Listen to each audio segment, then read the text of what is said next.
Buti na lang, kinuha niyo ako. Alam mo bro, right timing din eh. Kasi nagka-problema kami sa junior purchasing officer namin. Duda ako sa isang staff mo. Tapatin mo nga ako, Val. May kinalaman ka ba sa mga panloloko at pagnanakaw na to? Mukhang epekto naman kay Gina yung sweet-sweetan ninyong dalawa ni Robert. Sinasadya ko talagang ipakita kay na Gina at Gerald na mabuti akong asawa. Pag na-convince ko na sila lahat sa acting ko, edi makakakilos na ako ng malaya. Hi ma'am, we have an open house. Condo po. Just 5 million pesos po. Ma'am Gina, may naghanap pa kay Ma'am Betsy. Hi ma'am, I'm Trish. Ako po yung condo agent ni Miss Betsy. Nag-reserve sila and nagbigay ng check just last week.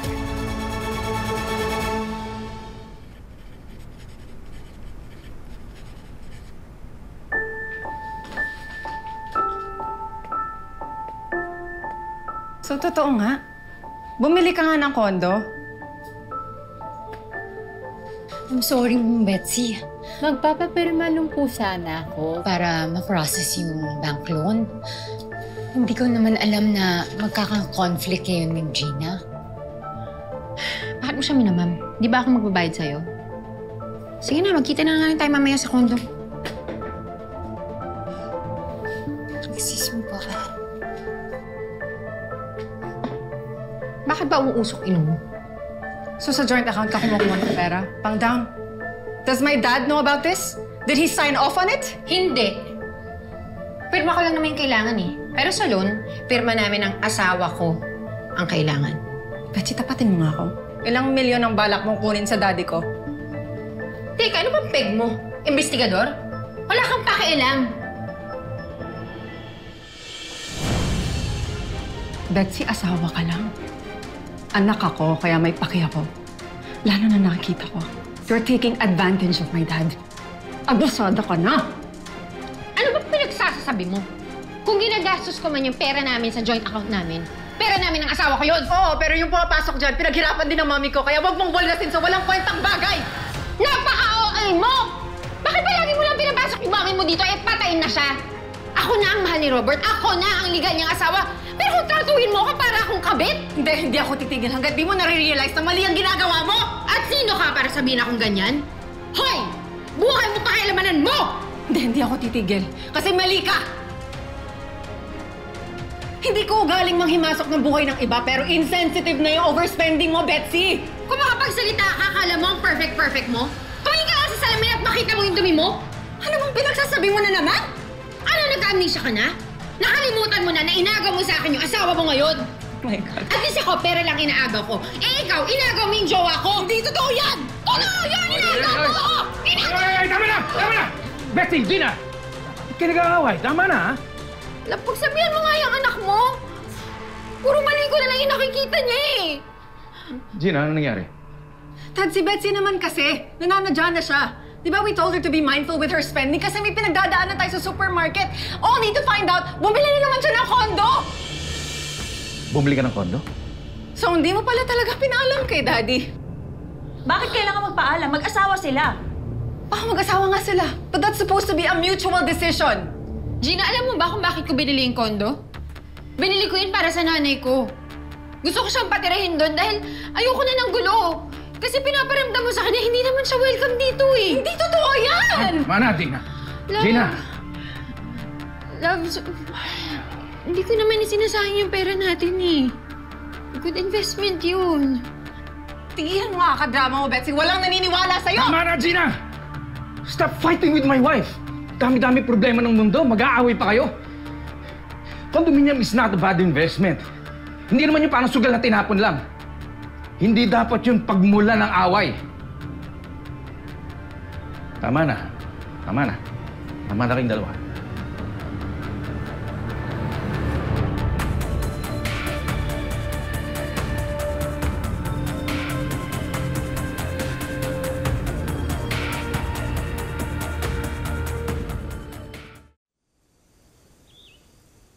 Anong iniisip mo?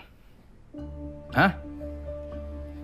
Bakit mo ginawa yon na hindi ka kumonsulta sa akin? Di ba may usapan na tayo? May say ako sa lahat ng bagay, mas lalo na dito. Ang laking pera nun, ininvestan mo. Akala ko ba okay sa'yo? Hindi okay sa akin yun. Ayoko lang mapahiya ka sa harap ng aking anak at sa lahat ng mga tao doon. Asawa kita. And I respect you. And I expect the same respect sa mga bagay na dapat nating magdesisyonan. Huwag na huwag mo akong papahiyain sa harap ng anak ko. Bilang asawa mo, huwag mo akong papahiyain sa lahat ng mga tao. Hindi ko naman intensyon yun. Akala ko nga matutuwa ka kasi first investment ko yun. At good decision yun. Pero mali na naman pala ako. Palpak na naman ako. Ako na lang yung palaging mali. Si Gina na lang yung palaging tama. That's not the point. Pero ganun na rin yun. Sige, kampihan mo pa yung anak mo. Sa bagay, wala naman akong laban dito eh. Asawa mo lang naman ako.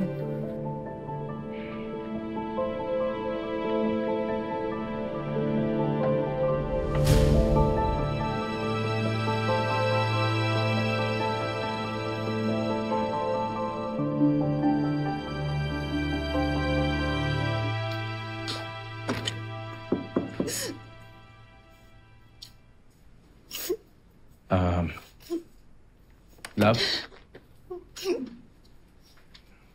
Nanay Susan, anong ibig sabihin ho nito? Robert, mahirap lang kami pero hindi namin ugali ang magnakaw. Bakit o may nasabi na naman si Gina? Inakusahan na naman ba kayo? Hindi naman diretso, pero hindi naman ang tinutumbok niya eh. Pinagbibintangan yung anak ko, naninakaw yung pera niya sa joint para makapili ng kondo. Alam mo, sa totoo lang, kaya lang naman nagawa ng anak ko yun kasi hindi niya ako tanggap na dito ako nakatira sa inyo eh. Kaya siguro para wala na lang gulo, ako na lang yung lalayas. Hindi ho. Misunderstanding lang ho yun. Kaya niyo, kakausapin ko siya, ha? Huwag na ho kayong umalis. Ano na yung bag niya? Ito, iwan niya lang yan. Huwag na ho kayong umalis, please. Sige. Kung yan ang gusto mo, yan lang ako aalis. Pero please, pagsabihan mo naman yung anak mo, ha? Bakit? Ako na ang bahala. Kausapin ko siya. Ano ko na muna kayo mag-asawa.